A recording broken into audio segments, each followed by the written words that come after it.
Bienvenidos a este nuevo episodio del Espacio Digital de Frente con Óscar Ortiz. Conversaremos sobre un tema de gran actualidad y sobre todo de gran interés para la ciudadanía, la reciente promulgación de la ley que permite la devolución de aportes a la AFP.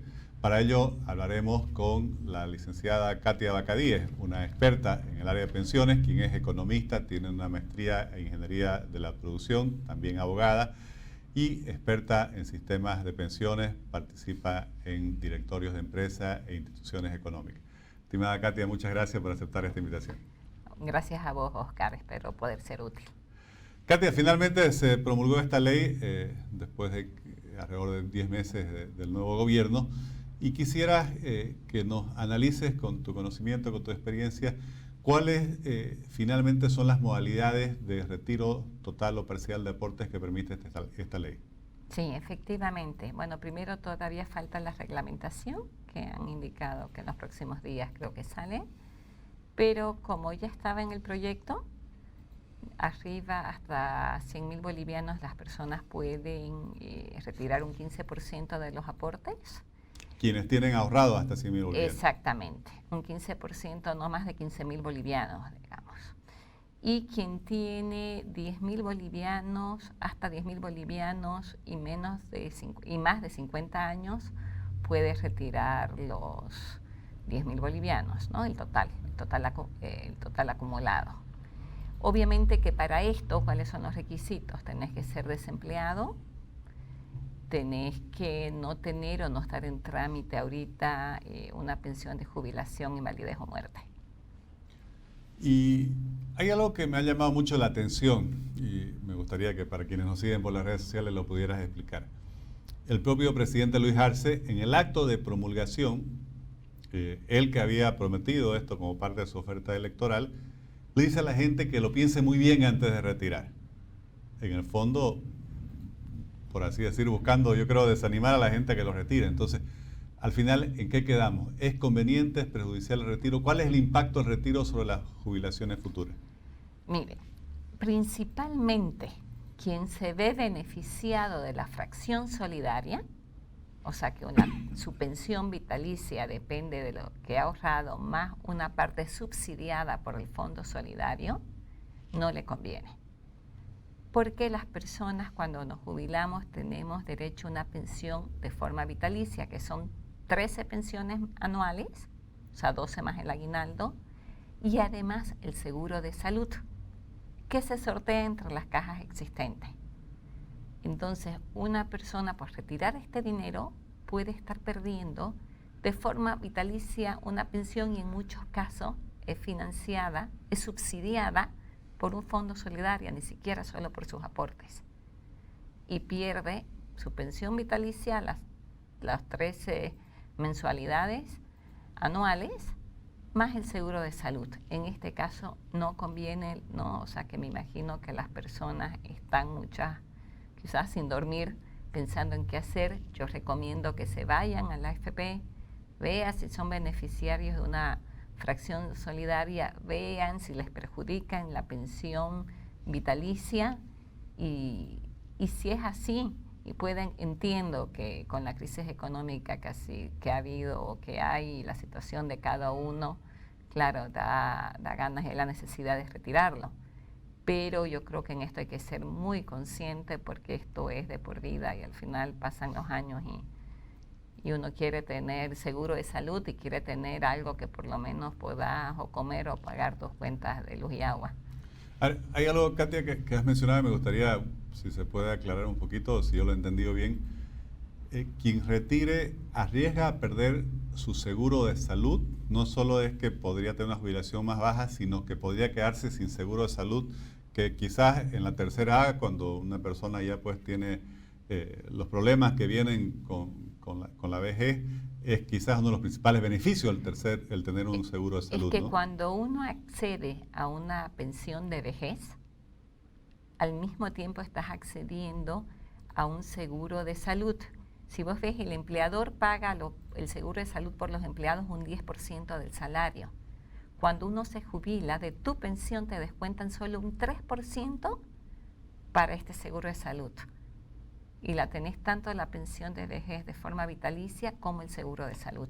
Pero entonces sería así, quien retire hoy los aportes... Quien no se vaya a jubilar, quien no vaya a tener una pensión de vejez, no va a tener el seguro de salud de una caja, de un ente gestor de salud. Perfecto. Bueno, eso es obviamente Sí. un problema para muchas personas, ¿no? Sí. Otra cosa que llamó mucho la atención es que también las autoridades económicas lo que le están diciendo a la gente, por un lado sí se hace propaganda de la medida de que se pueda retirar, pero por otro lado le dicen si quiere preservar su jubilación hacia el futuro, de aquí a un tiempo tendría que devolver lo que ha retirado, incluidos los intereses que se hubieran generado durante el periodo que estuvo ese dinero fuera de las cuentas. ¿Es así? ¿Tendría que devolver la gente? Es que hay la opción en la norma de poder devolver, pero con los intereses, obviamente, ¿no? Para su cuenta, pero eso pues es muy difícil, ¿no? Si la gente ahorita en la necesidad está retirando, devolver esa cantidad de dinero más intereses que se genere en este periodo, yo hallo que es muy complicado.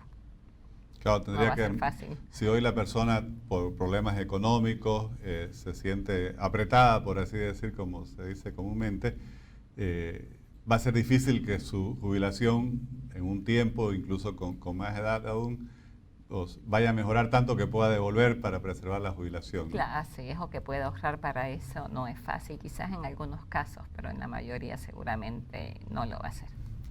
Katy, con esta circunstancia como experta para todas esas personas que seguramente nos van a ver por las redes sociales y están en la duda sobre qué hacer, sobre si les conviene o no les conviene retirar los aportes, ¿cuál sería tu orientación, por así decir? ¿Qué debieran hacer? ¿Qué es lo que deben analizar para tomar la mejor decisión? Mi recomendación es no retirarlo, o sea, entiendo cada caso y que lo estudien y muchos están diciendo quizás yo la puedo hacer rendir más ese dinero, pero especialmente la gente joven no piensa en una pensión de jubilación o en la vejez, uno lo ve lejos, ¿no? Cuando sos joven lo ves lejos, pero los años pasan volando. Y por poco que sea, al final te asegura algo mensual y vitalicio más seguro de salud. Y especialmente que vayan a la FP que les corresponda. Y si son beneficiarios de una fracción solidaria, que no los retiren. Por ejemplo, una mamá de 3 hijos que ha aportado sobre un salario mínimo durante 7 años, ya tiene derecho a poder jubilarse, o sea, si tiene además 55 años, con una pensión mensual, ya de forma vitalicia más seguro de salud. Esto y en muchos otros casos, o sea, hay casos que más de la mitad de la pensión es financiada por el Fondo Solidario, por esta fracción solidaria. Entonces, no solo que estás retirando lo de ella, sino que estás renunciando a una fracción que la financian otros empleados y los empleadores. Claro, y a ese seguro de En salud esos también. casos, obviamente que no deberían retirar. Sobre todo, yo no recomiendo en algunos, pero especialmente en estos casos, que no, quien se ve beneficiado de una fracción solidaria no lo haga. Katy, y dejando a un lado, digamos, esta disposición temporal, creo que por 90 días da la posibilidad de retirar aportes para algunas categorías de quienes están contribuyendo al sistema de pensiones, ¿podrías explicarnos cómo funciona la administración, la gestión que hacen de los aportes? Hoy las AFP, se supone que en el futuro las gestoras. ¿De qué depende de que se escuchaba, por ejemplo, que cuando comenzó el sistema había rentabilidades del 12 a 13% y eso ha bajado casi al 2%? ¿Y cómo impacta esa rentabilidad en las rentas futuras de las personas? Efectivamente, el año 97 se comenzó con una rentabilidad de 13, llegó hasta el 14%. En ese momento se invertía el 70% más, se llegó casi un 80% en letras del tesoro. Porque, claro, había que financiar a los rentistas que han ido bajando del antiguo sistema, seguir pagando las rentas del antiguo sistema y cada vez son menos la cantidad de monto que se paga por estas rentas. Ahora se invierte la mayor parte del dinero, un 60% en DPFs bancarios. Una parte se sigue invirtiendo en letras del tesoro, que ahorita está comenzando a aumentar, y otra parte en bonos de empresa. Lo que pasa que en el tema de las AFPs o las entidades privadas se enmarcan para poder invertir en la ley de inversiones y la autoridad de pensiones restringe. Entonces no pueden, o sea, están muy ajustadas y no se ha cambiado esto. Y es por eso también que en todos estos años, además que las tasas mundiales fueron bajando, y principalmente en Bolivia, se ha podido tener vivienda social, créditos productivos y créditos a bajas tasas de interés, porque los bancos se han ido financiando con el recurso de los fondos de pensiones de los trabajadores a bajas tasas, pero para esto, entonces ha sido como un mecanismo legal y estatal el mantener las tasas bajas. Y obviamente en eso sí, a futuro el trabajador y el jubilado se ve perjudicado en la rentabilidad. Claro, porque mientras más bajas sean las tasas de rentabilidad de lo que se invierte de los ahorros de los trabajadores, más baja será la renta que recibirán en el futuro. Menor es tu capital acumulado y depende del capital acumulado y de la proyección de vida que vos tengas o que tenga tu cónyuge, tu pensión de jubilación. Ahí quisiera ver si, aprovechando tu generosidad y tu conocimiento, podrías explicarle un poco a la gente, como digo, independientemente del retiro de los aportes, ahora en el plano general, digamos, en el sistema permanente, ¿cómo se calcula la renta que va a recibir una persona en el futuro, la jubilación futura? Y en función de ello, si pudieras decirnos, bueno, también qué deben tomar en cuenta entonces las personas para ver en qué momento les conviene jubilarse. Claro que sí. Independiente de la edad, uno puede jubilarse cuando su capital acumulado puede financiar de forma vitalicia a vos, y en caso de que no estés vos, a tu cónyuge, por lo menos el 60% de los que has ganado en los últimos 2 años, en los últimos 24 meses. O sea, la gente cree que es por los últimos 2 años, que es lo que pasaba en el antiguo sistema antes del 97. Dependía de tus últimos años tu jubilación. Por eso había mucho doble planilla y los últimos 2 años la gente se aumentaba el sueldo porque era con base en eso la jubilación y por eso es que quebró el sistema de reparto. ¿No es cierto? Ahora depende de tu cuenta individual, de tu propio capital acumulado, de cada uno. Y de tu edad y de la edad del cónyuge, obviamente, también, y de la rentabilidad que esto genere. Entonces, independiente de la edad, si vos tenés un capital acumulado que financia por lo menos el 60%, una persona que ha ganado 5.000 bolivianos los últimos 2 años, ¿ya? Si su capital le financia 3.000, aunque tenga 45 años, se puede jubilar. Es muy difícil sin hacer aportes voluntarios, pero mucha gente que ha ganado, por ejemplo, mucho durante mucho tiempo y ha quedado desempleado, ¿qué hace? Aporta, la ventaja es que como es una cuenta individual, es capitalización individual, como independiente, si no tenés trabajo o no sos dependiente laboral en realidad, vos te ponés el salario base, o sea, vos aportás y podés aportar por un salario bajo y bajar tu salario promedio de los 2 últimos años y jubilarte quizás con menos, pero antes. Entonces podés jugar mucho con esto. Y ya quien tiene 58 años se puede jubilar, o en el caso de las madres con hasta 3 hijos pueden jubilarse desde los 55. Eso independiente, ya no hay el requisito del 60% de los últimos 2 años de salario.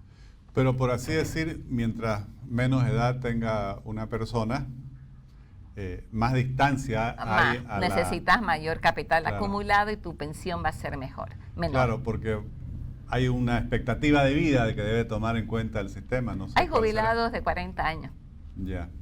Pero con una pensión bajita. O sea, por ejemplo, no sé, van a tener que vivir en 30 años lo que han ahorrado. En realidad la pensión es de por vida. Una vez vos te jubilás, y se llama mensualidad, si es con la FP vitalicia variable o con el seguro, la pensión, vos firmás un contrato de por vida. Si viviste 100 años, ¿no? O sea, como es de un fondo, digamos, no hubiera alcanzado tu dinero, pero igual te lo pagan. Si viviste menos 60 y daba para más, digamos, o tu cónyuge, ahí se perdió. O sea, unos compensan a otros al momento de jubilarte, pero la pensión es vitalicia, es de por vida. Y nuevamente, si pudiéramos hacer una pregunta parecida a la anterior, para las personas que no vayan a retirar sus aportes, ¿no? Y ya tienen una cierta edad, están acercándose a la tercera edad, ¿qué criterios debieran tomar ellos para justamente definir cuándo es el mejor momento, cuándo les convendría más jubilarse? El caso es bien personal. Por ejemplo, si vos todavía sos activo, ya, además que podés no, estar en dependencia laboral o aportar como independiente, hay algo que la gente también no toma en cuenta y yo algo muy importante, el seguro de invalidez y muerte. Por 1,71% que te descuentan a vos y un 1,71% que paga la empresa, uno, en caso de invalidez o de muerte, el cónyuge, ese esposo o esposa, tiene derecho a una pensión de entre, si es riesgo común, el 70% del salario promedio de los últimos 5 años, y si es riesgo profesional, el 100%. Y eso tenga 60 años, porque es hasta los 65 que puedes pagarle el seguro, o tengas 18. ¿Me entendés? Claro. O sea, entonces una persona que tiene 50, 60 años de seguro acaba siendo bajísimo. O sea, acaba siendo barato. Claro. Y tenés la tranquilidad que si te pasara algo en caso de invalidez o no, tenés una pensión o podés dejar a tu esposa, yo a mi esposo, con esta pensión de forma vitalicia. Bueno, entonces hay muchos criterios que tomar en cuenta para tomar una decisión. Es muy personal, por eso yo recomiendo que las personas vayan a la AFP, vean y decidan. No hay mucha información disponible sobre este tema, ¿no? Para que realmente la decisión que tomen las personas sea lo mejor informada posible, ¿no? Creo que siempre ha habido, pero tampoco es tan fácil, ¿no es cierto? Cuando te hablo de capital acumulado, de cuenta individual, de capitalización, o sea, o no se lo dice con palabras fáciles, digamos. Claro, como que no está fácil de digerir para quienes no son expertos en la además, materia, ¿no? Pensá que había el sistema de reparto, hubo la ley, ¿no?, del año 97. El 2010 hubo otra ley del CIPIAL, el Sistema Integral de Pensiones, que varía, que hasta ahora se ha terminado de reglamentar. Además, ahí crea una gestora pública que todavía no está en funcionamiento y que todo eso, la incertidumbre te genera también inseguridad, ¿no es cierto? Sí. Se ha aprobado un decreto extendiendo el periodo de administración de la AFP sobre el sistema de pensiones hasta el 2023. Que no es fácil, porque primero, mira, una empresa paga, o sea, tecnológicamente, que ponés ahí empresas, no sé, de 500.000 empleados. Hay de cada uno, todos los días, hay que poner en cada cuenta individual el 10%, el 1,71% del seguro otra cuenta, el 0,5% de la comisión aquí, el otro al fondo solidario. Entonces, todo eso que se refleja en tu estado de cuenta, que sí es una ventaja del sistema de capitalización individual y que ojalá nunca cambie, es la transparencia. Vos ves tus aportes, ves cuánto tenés y ves si tu empleador ha aportado. Y además hay la opción que antes no había con un sistema de reparto, que si dejas de trabajar como dependiente, ya podés aportar como independiente y seguir y jugar si jubilarte antes o después, o seguir con tu seguro, que antes no la había. Solo para terminar, ese otro punto interesante, quienes aportan como independientes tienen también la posibilidad de tener, por ejemplo, el seguro de riesgo profesional, claro, el seguro de vida, el acceso a la caja de salud. Así es. Bueno. Claro que sí. Katia, ha sido información muy interesante y creo que una conversación muy ilustrativa para todos quienes nos siguen por las redes sociales. Muchas gracias, como siempre. No, de nada. Gracias por la invitación, Oscar. Gracias.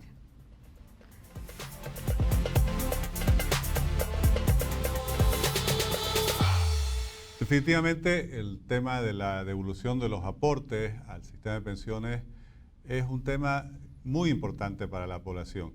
Por un lado, es verdad que puede ser un alivio temporal para quienes están sufriendo un momento difícil, pero también, como lo explicaba la experta Katia Bacadíes, hay muchos temas que tomar en cuenta, porque no solo se pueden estar afectando sustancialmente las expectativas, las rentas con la cual se jubilará una persona en el futuro. Ya de por sí las rentas son bajas y con estos aportes serían más bajas aún, sino que incluso estas personas pudieran estar perdiendo su acceso al sistema de salud, de las cajas de salud a los cuales los jubilados también tienen derecho.